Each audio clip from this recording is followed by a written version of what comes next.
Vamos abrir a palavra do Senhor, inicialmente na primeira carta de Paulo aos Coríntios, no capítulo 12, e vamos ler alguns versos, e não somente o verso 9, como está colocado, porque, na verdade, são vários versos para que nós possamos compreender todo o contexto. Se puderes ficar de pés, seria muito bom.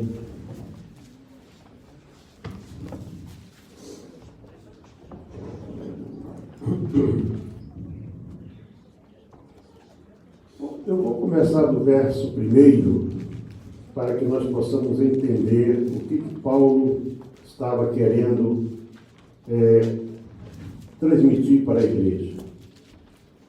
Em verdade que não convém gloriar-me, mas passarei as visões e revelações do Senhor. Conheço um homem em Cristo que há 14 anos foi arrebatado até ao terceiro céu. E sei que o tal homem foi arrebatado ao paraíso e ouviu falar palavras inefáveis de que ao homem não é lícito falar. De um assim me gloriarei eu, mas de mim mesmo não me gloriarei, senão das minhas fraquezas. Porém, se quiser gloriar-me, não serei nécio, porque direi a verdade, mas deixo isso para que ninguém cuide de mim mais do que em mim vê ou de mim ouve. E para que não me exaltasse pela excelência das revelações, foi-me dado um espinho na carne, a saber, um mensageiro de Satanás para me esbofetear, a fim de não me exaltar. Acerca do qual 3 vezes orei ao Senhor para que se desviasse de mim, e disse-me: a minha graça te basta, porque o meu poder se aperfeiçoa na fraqueza. De boa vontade, pois, me gloriarei nas minhas fraquezas, para que em mim habite o poder de Cristo. Pelo que sinto prazer nas fraquezas, nas injúrias, nas necessidades, nas perseguições, nas angústias, por amor de Cristo. Porque quando estou fraco, então sou forte. Podemos aceitar todos.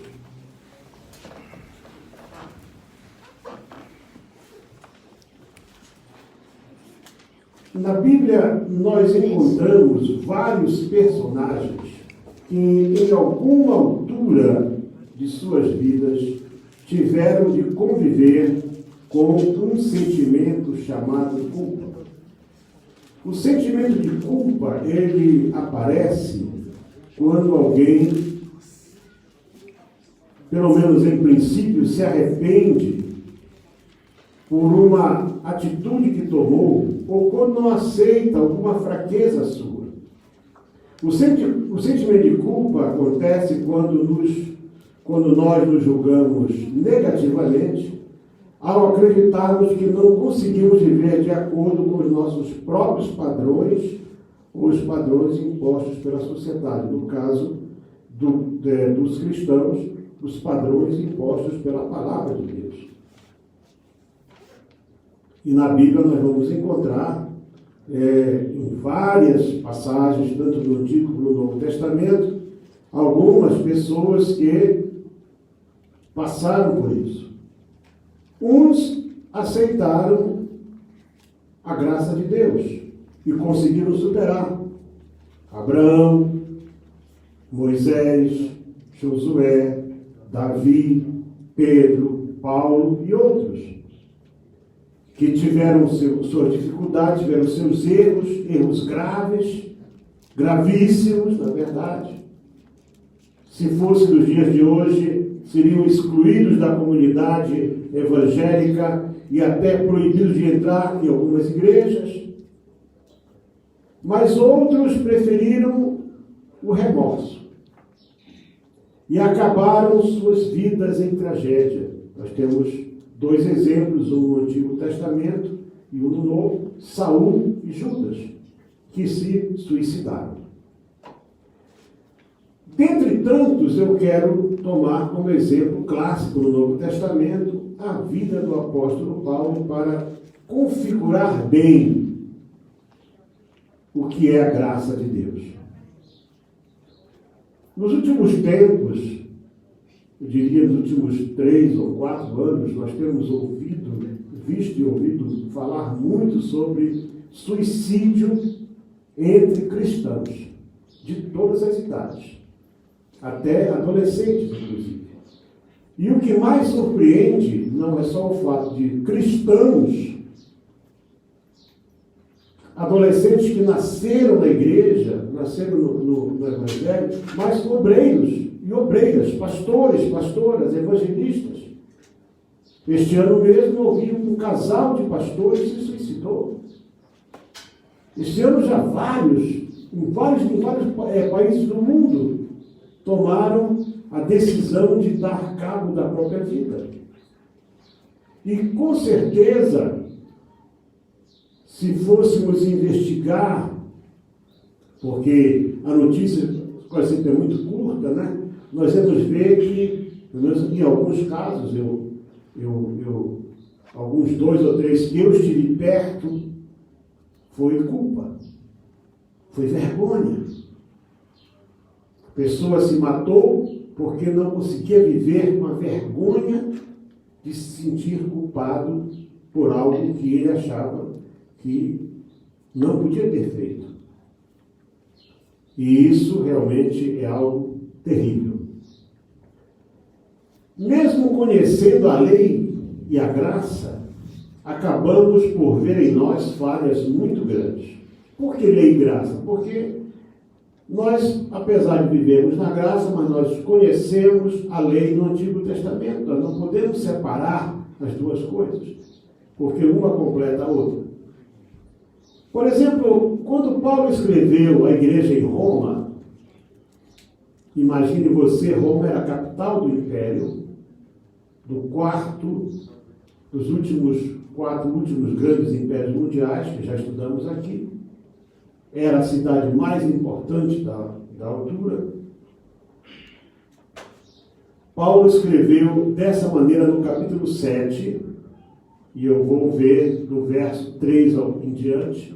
Quem quiser acompanhar, deve. Porque aqui Paulo traz revelações importantíssimas acerca dele próprio, dele como pessoa, como ser humano. Que muitas vezes as pessoas olham para um pregador, para alguém que Deus usa e imagina que aquela pessoa é um super-homem, uma super-mulher, e está isenta de erros, não tem como aquela pessoa cometer erros. Preste atenção ao que Paulo escreveu. E eu peço àqueles que estão nos assistindo pela internet, ou que vão ver esse vídeo no YouTube ou no Facebook, que você, por um instante, você deixe de lado algumas coisas que você ouviu, alguns certos dogmas, né, que você ouviu, e você raciocine comigo, porque a palavra de Deus nos ajuda a raciocinar. Tem pessoas que acham que Paulo era um super-homem. Não era. Paulo era um homem exatamente igual a qualquer um de nós. Olha o que Paulo escreve. Porque eu sei que em mim, isto é, na minha carne, não habita bem algum. E com efeito, o querer está em mim, mas não consigo realizar o bem. Quer dizer, ele diz aqui, ele gostaria de fazer tudo certo, mas não conseguia. Porque não faço o bem que quero, mas o mal que não quero, esse faço. Ora, se eu faço o que não quero, já o não faço eu, mas o pecado que habita em mim. Paulo confessava que nele morava um pecado. Presta bem atenção. Ele não está aqui escrevendo entre linhas ou falando de uma outra pessoa. Ele está falando dele próprio. Acho então esta lei em mim, que quando quero fazer o bem, o mal está comigo. Ou seja, alguma coisa nele o impedia de fazer aquilo que ele achava que era certo. Porque, segundo o homem interior, falando dele próprio, falando do seu ego, da sua intimidade, tenho prazer na lei de Deus. Mas vejo nos meus membros. Então, Paulo falava dos seus membros. Vocês que já começaram a estudar um pouco de biologia, ciência do corpo, o corpo se divide de que forma? Cabeça, tronco e membros. E os membros são membros superiores e os membros inferiores. Vai tomando nota.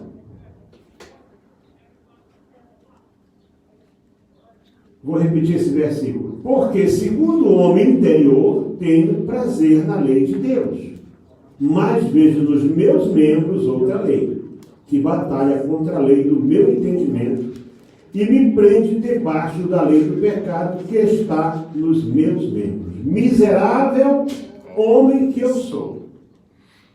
Quem me livrará do corpo desta morte? E ele então diz o quê?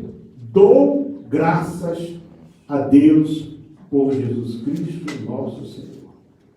Assim que eu mesmo, com o entendimento, sirvo a lei, mas com a carne, a lei do pecado. Quando ele dá graça, ele está dizendo aqui, eu reconheço que eu cometo pecados, mas a graça de Deus está sobre a minha vida. No capítulo 7, portanto, nesse capítulo 7 da Carta aos Romanos, carta essa na qual Paulo fala muito sobre problemas pessoais, tanto seus como da igreja, a carta é uma carta muito dura, é uma carta realista, é uma carta pastoral por excelência, em que ele traça, né, por exemplo, eu não sei como esta igreja pós-modernista, né, que escreveu uma Bíblia, graça sobre graça e outras coisas mais, sem querer entrar em muitos detalhes, a carapuça vai cair na cabeça de quem, onde ela couber. Não sei como é que eles vão conseguir tirar da Bíblia deles os capítulos 1 e 2 da carta de Paulo aos Romanos. Deixo isso como lição de casa para vocês, para os ouvintes, nossos irmãos lá na Finlândia, do Canadá, dos Estados Unidos, de Portugal, de Angola, do Brasil e de outras partes do mundo. Porque escreveram uma Bíblia nova. Então, talvez tiraram esses 2 capítulos, né? Que não dá para reescrever. E nessa carta, Paulo aborda uma questão que muitos dos estudiosos e pregadores, talvez por gostarem dele, por terem eleito Paulo como um padrão, Paulo disse, sede meus imitadores, como eu sou de Cristo. Então eles colocaram Paulo num pedestal, de tal forma que Paulo se tornou um homem acima do pecado. E a maioria desses estudiosos, intérpretes, teólogos, escritores, historiadores, eles procuram, eles negam a realidade daquilo que Paulo quer dizer. Paulo era um homem igual a qualquer um de nós. Ele tinha desejos e sentimentos com os quais nem sempre sabia lidar adequadamente, fosse por causa do seu temperamento esse que levou a discutir seriamente com Pedro, e também com Barnabé, que era um homem manso.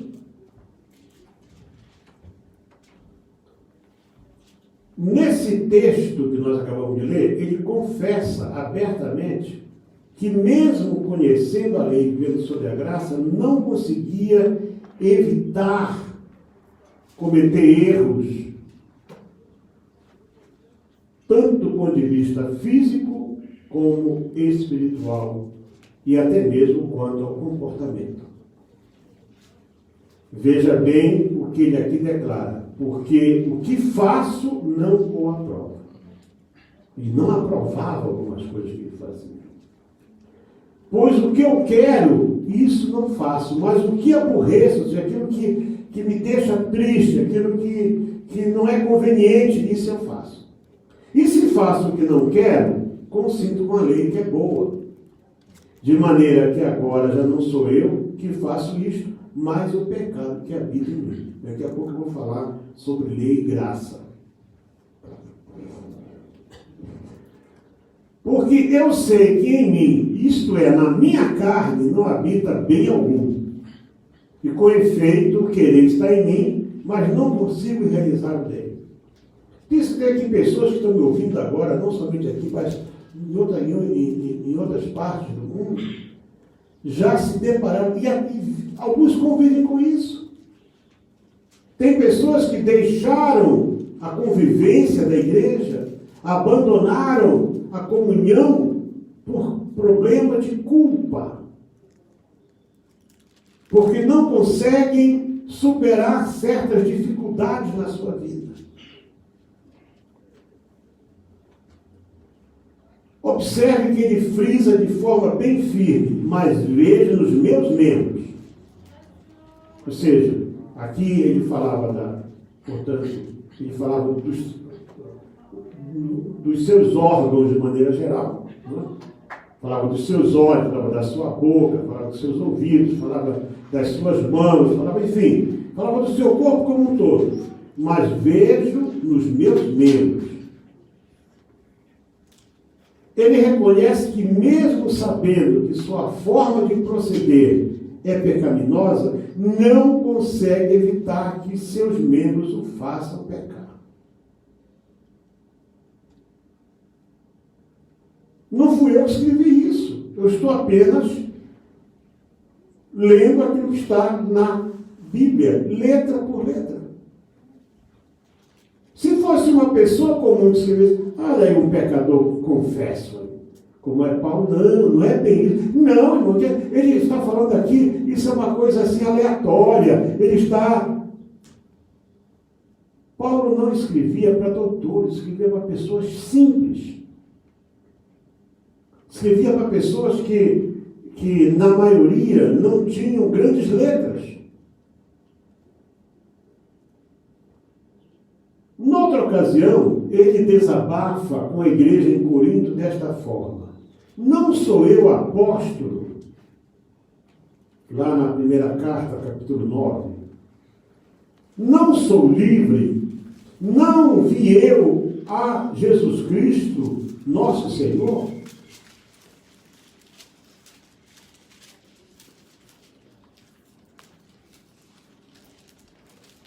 Não sois vós a minha obra no Senhor? Se eu não sou apóstolo para os outros, ao menos o sou para vós, porque vós sois o selo do meu apostolado no Senhor. Esta é minha defesa para com os que me condenam. Então, Paulo aqui, ele está aqui ensaiando uma defesa acerca de algo que foi motivo de comentários, de críticas. Repetindo esta referência, a primeira carta aos Coríntios, capítulo 9. Escrevia para aquela igreja que era cheia de dons e cheia de problemas. Não temos nós, ele começa a defesa dele. Primeiro ele apresenta as suas, o seu currículo, né, como apóstolo. Não temos nós direito de comer e beber? Claro, isso é um direito, né, que não pode ser tirado do ser humano. Aí ele entra: não temos nós direito de levar conosco uma esposa, em algumas pessoas está a irmã crente, como também os demais apóstolos e os irmãos do Senhor e Cefas. Cefas aqui é Pedro. Por que razão, ou razões, Paulo, depois de afirmar a consistência, a força do seu apostolado, declarava algo assim? Vejam que ele menciona isso depois de declarar sua autoridade. Ele diz aqui, quem me ganhou foi Jesus, eu tive um encontro com ele. Eu não sou apóstolo porque lá em Jerusalém alguém não, eu sou apóstolo porque Deus fez de mim um apóstolo. Ele fala assim, não temos nós direito de levar conosco uma esposa, uma irmã crente, mas Paulo era solteiro.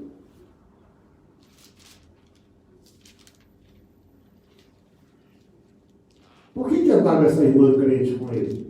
Talvez um dia encontrando Paulo, se for possível, perguntar para ele. Né? Mas ele diz assim, então os outros levam, só que os outros eram casados, ele não era. Ele não era casado. Pelo menos ele diz que não era casado.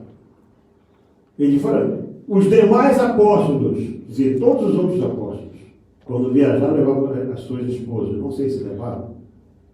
E os irmãos do Senhor, ele fala todos os irmãos de Jesus, incluindo Judas e Tiago, que estão aqui na Bíblia. E Cefas, que era o Pedro. Quem seria essa irmã ou essas irmãs? Ou por que razão ele e Barnabé precisam levar em companheiros uma irmã?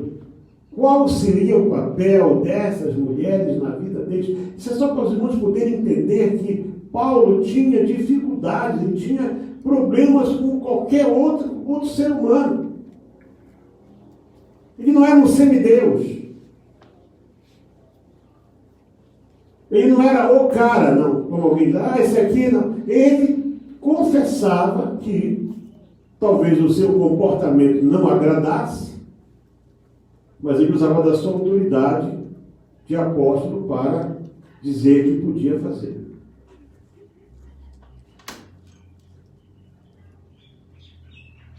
Agora eu quero entrar na parte assim um pouco mais complicada, que é quando o mensageiro de Satanás nos aflige. Sabemos muito bem que a nossa luta não é contra carne e sangue, né? Mas é contra principados, contra potestades. Está escrito na palavra.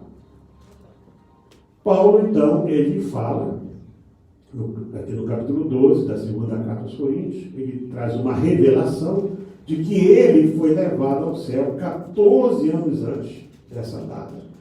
Possivelmente, talvez aí no começo do seu ministério.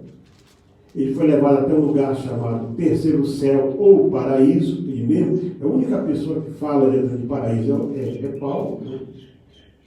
Ele fala aqui do paraíso, foi arrebatado ao paraíso. Primeiro fala ao terceiro céu. Então, nós temos 3 céus. Né? O primeiro céu é essa atmosfera que nós vemos. O céu está lindo hoje, esse é o primeiro céu. O segundo céu é o espaço sideral, onde estão os astros e as estrelas de modo geral. E o terceiro céu é a habitação de Deus, que Paulo chama aqui de paraíso. Ele foi até lá, ele foi levado até o terceiro céu. Então, se nós acreditamos, o que me causa às vezes é surpresa por parte desses defensores da quase deidade de Paulo, é que nós acreditamos que ele foi levado até o terceiro céu. E não acreditamos, certo? No restante daquilo que ele mesmo diz aqui. Ele fala assim, e para que não me exaltasse, porque ele fala que ele foi levado lá e ele ouviu coisas que não era permitido falar. Mas se você examinar todas as cartas de Paulo, na carta aos Romanos ele fala um pouco, na carta aos Gálatas fala um pouco, na carta aos Tessalonicenses ele fala bastante, nas cartas a Timóteo ele fala coisas que ele ouviu no céu, só que ele não, quando você começa a juntar, você vê que foram revelações próprias E para que ele não se julgasse esse tal, que hoje muitos o colocam num pedestal de semideus, para que eu não me exaltasse pela excelência das revelações, para que eu não me julgasse um ser acima dos outros, foi-me dado um espinho na carne, a saber, um mensageiro de Satanás, para me esbofetear, a fim de não me exaltar. Acerca do qual 3 vezes orei ao Senhor para que se desviasse de mim. E como resposta, ele ouviu de Deus: a minha graça te basta. O meu poder se aperfeiçoa na fraqueza. A questão do famoso espinho na carne, mensageiro de Satanás, que foi dado a Paulo, tem sido alvo de dezenas, centenas de interpretações diferentes ao longo da história da igreja, algumas muito estranhas, né? A mais comum é de que ele tinha problemas sérios na vista, de que ele, quando escreveu, veja com que grandes letras vos escrevi. Na verdade, não são grandes, fortes, palavras fortes, né? Etc. Que ele, enfim, que Paulo tinha dores, que Paulo tinha isso, que Paulo sofria de reumatismo, enfim, inventam 1001 coisas que não são parte do contexto daquilo que ele traz.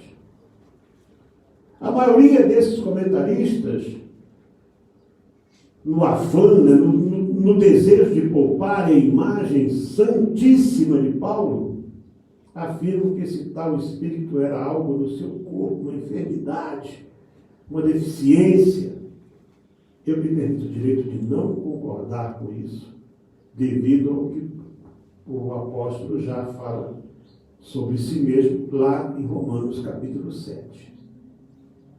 Paulo tinha problemas que ele não conseguia controlar, mas quando ele orou, 3 vezes ele orou, imagina, um homem que tinha a intimidade que Paulo tinha. Tinha revelações, um homem que foi usado por Deus para ressuscitar, para, enfim, para curar, para tanta coisa, né? Para maravilhas fantásticas e tudo mais. Ele orou 3 vezes, sabe, disse: Senhor, eu fui aí, o Senhor falou comigo, agora eu estou cometendo, Senhor, seguidamente o mesmo pecado, cometendo o mesmo erro, Senhor. O que Deus disse? A minha graça te basta. Então não era dor de barriga, não. Não era nada disso. Ele tinha um problema que o envergonhava. Por isso que ele aqui, mensageiro de Satanás para me esbofetear. Para humilhar. Para deixar ele de rastro. Até o dia que ele entendeu que isso foi permitido por Deus para que ele não se exaltasse, devido à excelência das revelações que ele tivera. Eu penso que esse espinho na carne era, na verdade, uma fraqueza de ordem moral que o envergonhava. E de tal forma que ele orou a Deus. Paulo não se conformava com isso. Como era possível alguém com tamanha intimidade com Deus? Como era possível ele continuar a ser subjugado, envergonhado, humilhado e atormentado por um mensageiro? Ele sabia que era espiritual, não era físico, era espiritual. Mas a resposta de Deus para Paulo foi simples: a minha graça te basta. Ou seja, fui eu que permitiu isso para você saber que, apesar de tudo, és apenas um homem como qualquer outro. Muitos homens e mulheres de Deus, em nossos dias, vivem atormentados por causa de fraquezas. Não vou agora dizer: então agora você deixa correr para o final. Veja que Paulo lutava. Paulo orava, Não é agora deixar correr frouxo, não. Isso é para você entender que há algo superior à nossa fraqueza. Há algo superior. A Bíblia diz 7 vezes, quando usa a expressão 7, não quer dizer que sejam só 7. 7 é um número infinito quando nós estudamos numerologia do ponto de vista espiritual. 7 vezes cairá o justo e o Senhor o levantará. Nós temos que continuar sempre lutando.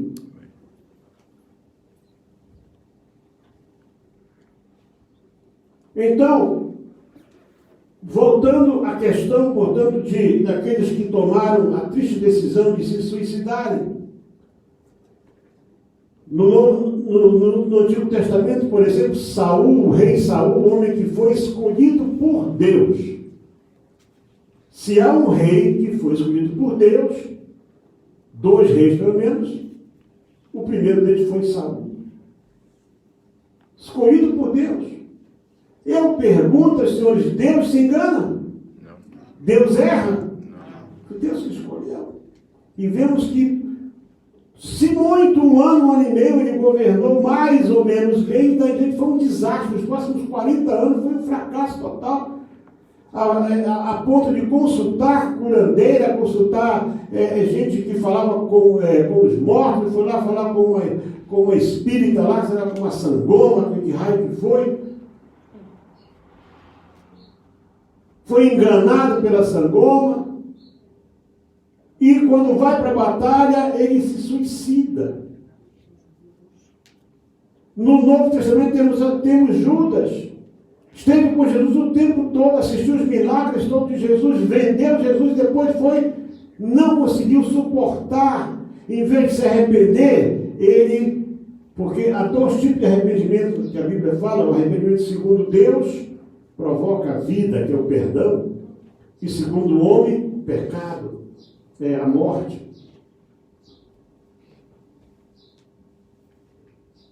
Então muita gente está se matando, se jogando de ponte, enfim, dando tiro na cabeça, se enforcando, porque não consegue aceitar o poder da graça de Deus. A graça de Deus é que nos livra do pecado e da morte. É o poder da graça. Não é nada que você faça, não é que você seja extraordinário. Eu vou jejuar, eu vou orar. Pode fazer tudo isso, mas se não for graça, você não supera, você não vence, você não vai para frente. Creia no poder da graça. É pela graça que estamos de pé, é pela graça que pregamos, é pela graça que continuamos, é pela graça que avançamos, porque se não fosse a graça, nós não estaríamos aqui, nós não somos merecedores de nada. Nenhum homem, nenhuma mulher, por mais santo que pareça, e tem gente misturando coisas até, irmão, tem pastor fazendo voto de nazireado, rapando a cabeça. Quer dizer, voltamos então lá para o Antigo Testamento agora.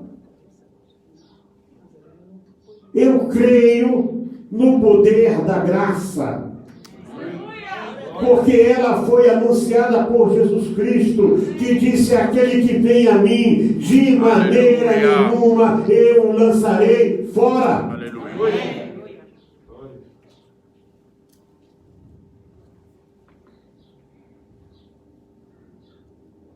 Lei e graça. Na lei não há perdão. Primeira coisa, na lei não há perdão. Na lei existe compensação, existe pagamento, existe punição. Você pode observar no Antigo Testamento, se não quiser estudar outros sistemas legais, que todo sistema legal tem, quando você infringe, quando você vai contra a lei, você tem que pagar uma multa, uma pena. Há um ditado entre nós, advogados lá no Brasil, que é assim: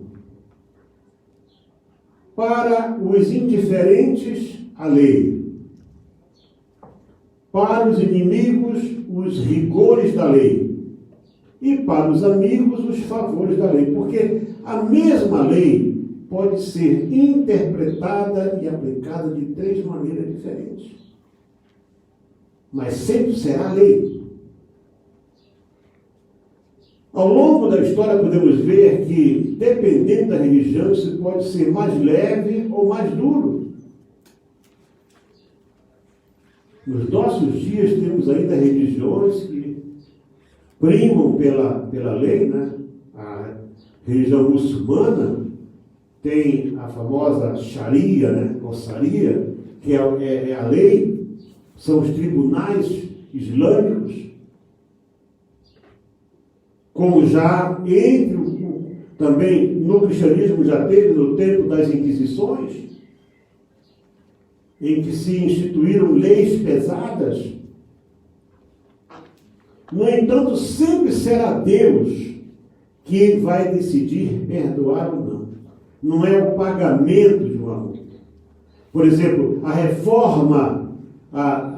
reforma cristã, ela veio porque Lutero se rebelou contra 95 erros que ele via no doutrinamento da Igreja Católica, e um deles, que é só um, mas que as pessoas muito mais mencionam, a famosa venda de indulgências, em que os papas vendiam, era só o papa que podia dar o perdão em troca de uma oferta. E dizem que essa grande basílica de São Pedro foi construída só com o dinheiro das indulgências. Mas ainda que o papa perdoasse, não quer dizer que Deus perdoou. Porque só Deus pode perdoar. Você pode dizer à pessoa, eu te perdoo. Você pode ter um coração bom. Mas se Deus não perdoou, porque Deus vai ver se naquela pessoa tem arrependimento ou não.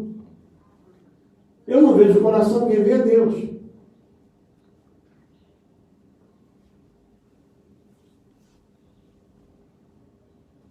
Eu quero pegar aqui 2 exemplos interessantes. Por exemplo, Moisés era um homem com muita intimidade com Deus. Eu conheço poucas pessoas na Bíblia com uma intimidade tão grande com Deus como foi Moisés.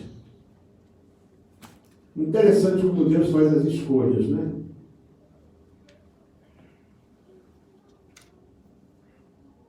Ele foi escolhido para tirar o povo de Deus do Egito. Segundo a Bíblia, ele falava com Deus cara a cara. Mas quando pecou, ao ferir a rocha 2 vezes, embora tenha suplicado, Deus não o perdoou. Mas pastor, só porque ele bateu numa pedra 2 vezes, a primeira vez Deus mandou bater, a segunda Deus mandou falar. Vamos ler aqui. Números capítulo 20. Mas tem graça aqui. Aqui tem lei e graça aplicadas ao mesmo tempo. Capítulo 20, de 1 a 12, diz assim, Números. Né? Um dia alguém chegou e disse assim, mas eu não consigo. Para que tem esse livro com o nome de Números na Bíblia? Serve para quê? E era missionário. Estava na obra de Deus. Já. Chegando os filhos de Israel, toda a congregação, ao dizer Dizim, no mês primeiro,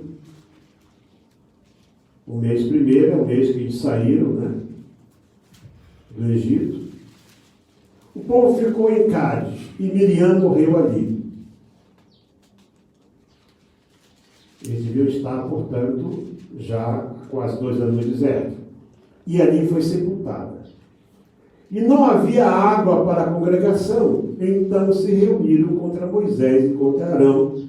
E o povo contendeu com Moisés, dizendo, quem dera tivéssemos perecido quando pereceram nossos irmãos. Já tinha toda aquela geração anterior, já tinha morrido.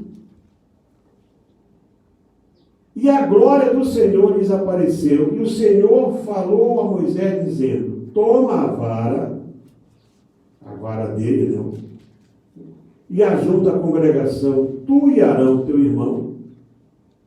Porque quando alguém tinha que falar alguma coisa, não esqueçam, quem falava era Arão, não era Moisés. Desde que Moisés, ainda lá em Midian, disse que ele tinha a língua pesada, Deus disse que o Arão é que ia falar. Toma tu e Arão, teu irmão, e ajunta a congregação, e falai a rocha perante os seus olhos, e dará a sua água. Assim lhes tirarás água da rocha, e darás a beber à congregação e aos seus animais. Então Moisés começou bem, começou certinho. Tomou a vara de diante do Senhor, como lhe tinha ordenado.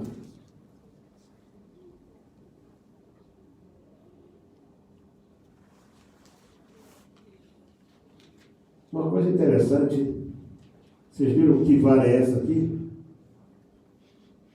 Não foi a vara de Moisés, ele foi buscar a vara de Arão, que estava lá no Santo dos Santos. Tomou a vara diante do Senhor, foi buscar aquela vara que era a vara santa, não era nem a vara que ele usava hoje em dia, a vara que floresceu. Ele foi lá buscar a vara, está aqui. Tomou a vara diante do Senhor. E reuniram a congregação diante da rocha. E Moisés disse-lhes: ouvi agora, rebeldes. Moisés sempre falou: porventura tiraremos água desta rocha para vós? Vocês vieram nos insultar. Vocês já viram tantos milagres que Deus fez. Deus abriu o mar. Deus deu codornizes, Deus deu o maná, e etc. Vocês comeram maná hoje, sua cambada de rebeldes. Vocês estão aí nos insultando. Será que agora vai sair água daqui?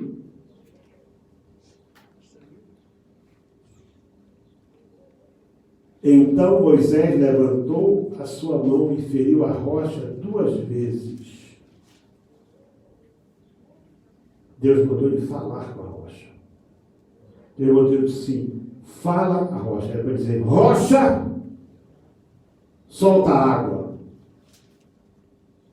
Aquela rocha apontava para Cristo. Ferir a rocha, e já tinha ferido na primeira vez. Cristo não pode ser ferido 2 vezes. Feriu a rocha 2 vezes, de tanto ele ficou irado, e saiu muita água. A água saiu. E bebeu a congregação e todo o povo, e os animais.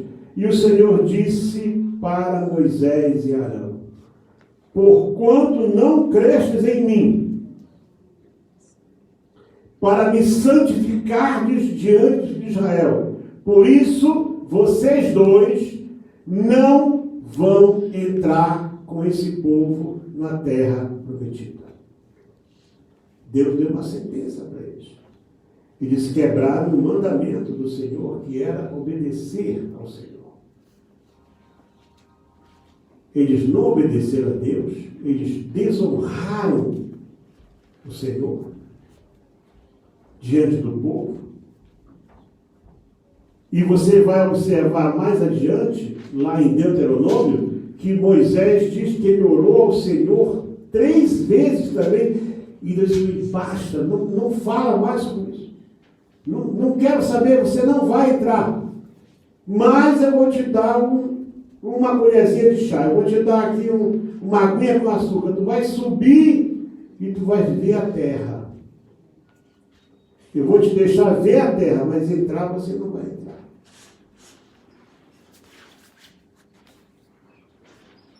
No entanto, irmãos, quando nós vamos para Davi, por exemplo, Davi não cometeu só um pecado. Davi cometeu mais de um pecado.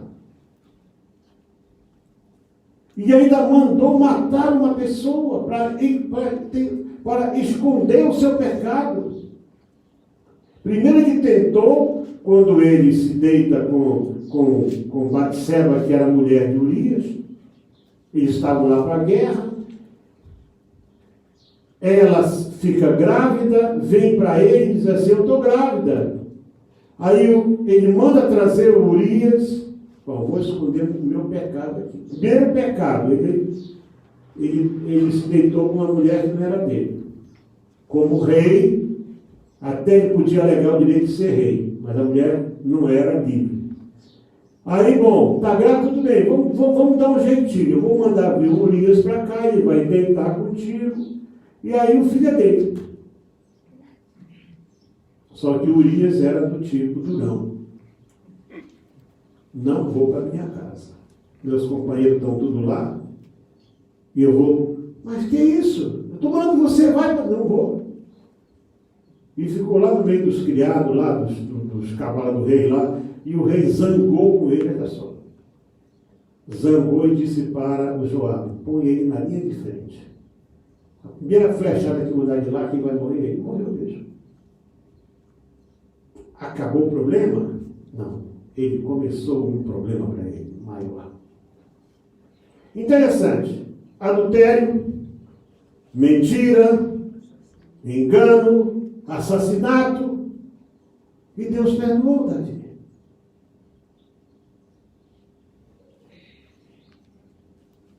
Por que será? Aqui entra o chamado graça. Você não discute com a graça. Você não... A graça não tem explicação. Graça não... Você pode pesquisar graça, você não vai encontrar. Graça vem de Deus.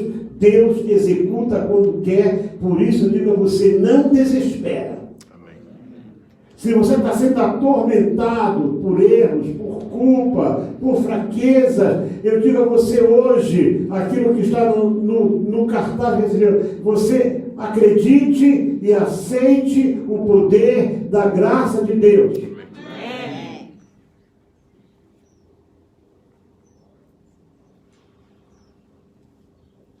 Quando Natan vai falar com Davi, diz ele assim, olha, Davi, tu fizeste assim, assim, assim, Deus já perdoou o teu pecado. Olha aí. Mas esse filho vai morrer. O fruto do pecado vai morrer. Por isso é que eu te digo uma coisa. Você fez um negócio usando de esquemas aí, esse negócio não vai dar certo. Esse negócio vai morrer. Deus te perdoa, Deus tem bênção na tua vida, mas o artifício que você usou, o ardil que você usou, vejam vocês na Bíblia, Deus nunca abençoou essa coisa de curvinhas, não. Davi disse, Deus disse para Davi, esse filho vai morrer. E Davi pensou, poxa, ele me perdoou, eu vou. E jejuou pelo filho, jejuou, e não comeu nada, e não tomou banho, imagina como ele deve ficar cheirosinho, né? Quem sabe ele pensa, eu não vou tomar banho, Deus vai ficar com pena de mim, eu vou ficar aqui bem, mesmo assim, ruinzinho de tudo. Morreu. Quando o filho morre, a Bíblia diz que Davi foi, está morto, está muito bem. Tomou banho, fez a barba, se lavou todo, ungiu, mandou fazer um banquete. Aí, Davi, eu não entendo você. Não, já morreu, já? Já não está. Deus disse que me perdoou, Deus disse que o filho não ia sobreviver, já morreu, agora eu vou tocar minha vida para frente, porque eu creio na graça desse meu Deus que está comigo. Quando Deus disse para ele, você não vai construir o templo porque você derramou muito sangue, ele não discutiu com Deus, ele continuou a acreditar na graça. Quando ele manda contar o povo que não era dele, e isso causou uma indignação, e foi razão para mandar, Deus escolhe 3 coisas. Ele disse, eu vou escolher cair na tua mão, Senhor, porque a tua misericórdia é grande, isso é graça. Isso é confiar na graça. Não confie na acusação do inferno. Não acredite nas mentiras do diabo, que diz que você está perdido, que você não tem direito. Não, você tem direito à salvação, porque Jesus Cristo foi à cruz do Calvário e disse: está consumado. Pai, nas tuas mãos entrego o meu espírito, e diz que todo aquele que vem a ele recebe. Você é dele, ele quer você com ele. Você não aceita a acusação do inferno, aceite a graça de Deus. Se mata, e aí? Resolveu? Não resolveu nada. A vergonha vai vir à tona. Mais forte ainda. E a pessoa, porque só quem julga é o Senhor, possivelmente perdeu a sua salvação. Há livros escritos sobre isso. Eu não entro nessa questão, porque salvação é divina. Uma coisa eu posso dizer, vendo os exemplos que eu tenho aqui. Quando Deus disse para Paulo: Paulo, basta. Chega, não era mais. Por que, Senhor? Porque a minha graça te basta. Te faltou alguma coisa, Paulo? Tu orou por aquele enfermo e eu não curei? Tu expulsou aquele demônio e ele não saiu? Paulo, o meu poder não se aperfeiçoa na grandeza, na força do homem. O meu poder se aperfeiçoa no homem que confia na minha graça. Enquanto você confiar na graça de Deus, você vai ver Deus operando através de ti, do teu ministério, da tua vida, como pai, como marido, como esposa, como mãe, como obreiro, como obreira. Você precisa confiar na graça de Deus. É por causa desta graça que nós estamos aqui. Nós não temos nada de especial, nenhum de nós é especial. Nós temos um Deus especial. Nós temos um Deus único, um Deus perdoador, um Deus santo, que ainda na semana passada, a palavra da oferta, nem lembro se o ministrante lembra, quando ele disse assim, o quê? Se formos infiéis, ele permanece fiel, não pode negar-se a si mesmo. E ele é fiel com a sua palavra. Ele disse para Jeremias: eu velo sobre a minha palavra para cumprir. Se você se coloca debaixo da graça, nada pode tirar de ti aquilo que Deus tem para ti. Não fuja da graça, não aceite a culpa, não aceita o remorso, não aceita a vergonha, não aceita a acusação. Creia, o Senhor é perdoador. Se você buscar o perdão, agora tem uma coisa, não vem com conversinha fiada não. Não vem com história bonita, porque de história bonita Deus conhece todas. Vai com o coração aberto. Irmão, sabe, eu vejo umas coisas em Deus que só Ele mesmo. Acabe era um rei ordinário, sem vergonha, casado com uma feiticeira. Era um reizinho do piorio. De repente o Acabe jejuou, Deus viu sinceridade nele. Ele não se jogou, não se cobriu de cinza para aparecer. Ele se humilhou de fato. E Deus diz: estás vendo o Acabe se humilhando? Irmãos, Nínive era uma cidade assíria, era um povo sanguinário, era o povo mais sanguinário que havia. A distração deles nas guerras era abrir o ventre das grávidas e ver as crianças saltarem fora. Jonas foi lá, pregou 3 dias. A cidade inteira se converteu, foi decreto. Nem criança vai mamar. Acabou. Imagina o berreiro que foi. 3 dias, criança de peito sem mamar. Foi um berreiro, ninguém dormiu. E maneira, nem animal comeu, nem nada. Ninguém come nada. Deus viu sinceridade e Deus perdoou. Nínive. Amém. Cidade idólatra, cheia de pecado. Então não vai perdoar você? Deus não quer você vivendo debaixo de culpa. Deus quer você vivendo debaixo da graça. Amém.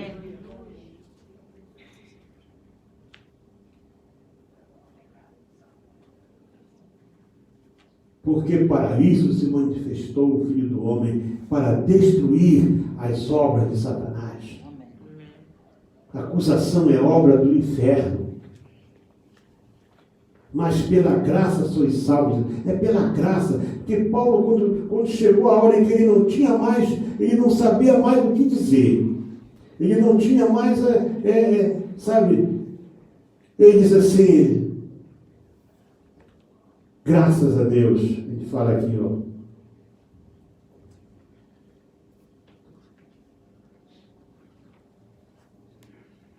Miserável é que eu sou. Quem me livrará do corpo desta morte? E Paulo se referia a um castigo romano, quando alguém matava uma pessoa sem razão nenhuma. Uma das sentenças, eles pegavam o cadáver e costuravam na costa do criminoso. Ele era costurado. E a pessoa não podia se soltar. Era costurado todinho ainda. Então, a pessoa carregava aquele morto. À medida que o morto ia apodrecendo, naturalmente que ia se decompondo, através dos furos da costura, entravam, vermes e bactérias, e aquela pessoa morria aos poucos. Chamava corpo da morte. Paulo dizia, quem me livrará do corpo desta morte? Quem me livrará? Eu estou condenado, eu tenho que cair. Não. Dou graças a Deus por Jesus Cristo, nosso Senhor. Eu invoco o poder da graça. A graça livra você da morte, livra você do pecado, livra você do inferno. É pela graça que nós estamos direcionados, estamos prometidos de ir para o céu. Vamos estar de pé.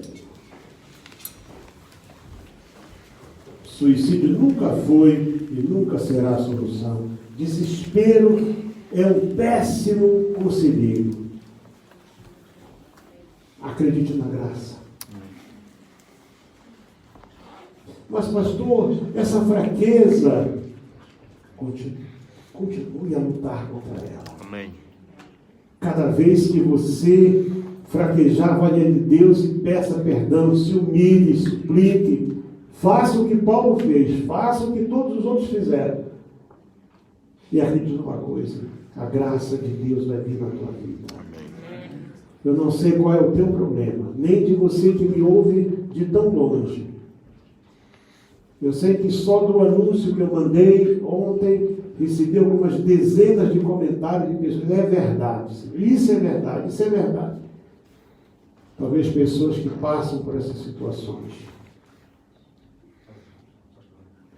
Mas saiba de uma coisa, se agora mesmo você se colocar debaixo da graça, o inferno não pode tocar. Não. A Bíblia diz que nenhuma condenação há para os que estão em Cristo Jesus. Olha, irmãos, sabe o que isso quer dizer? Se você se coloca debaixo da autoridade de Cristo, não tem condenação na tua vida. Nada te pode condenar. Nenhuma mesmo, nenhuma. Creia no poder da graça, creia no poder da palavra, creia no poder do sacrifício de Cristo na cruz.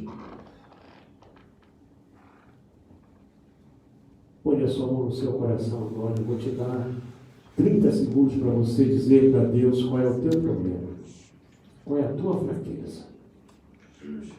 Essa fraqueza que você não consegue vencer, que volta e meia está te esbofeteando. Paulo dizia, um espinho na carne, vem aqui me picar, aqui vem morder minha carne, aqui mensageiro de Satanás para me esbofetear. Para dizer, você não é nada, você é um Zé Paulinho aí, você é um Paulinho de nada aí. Não.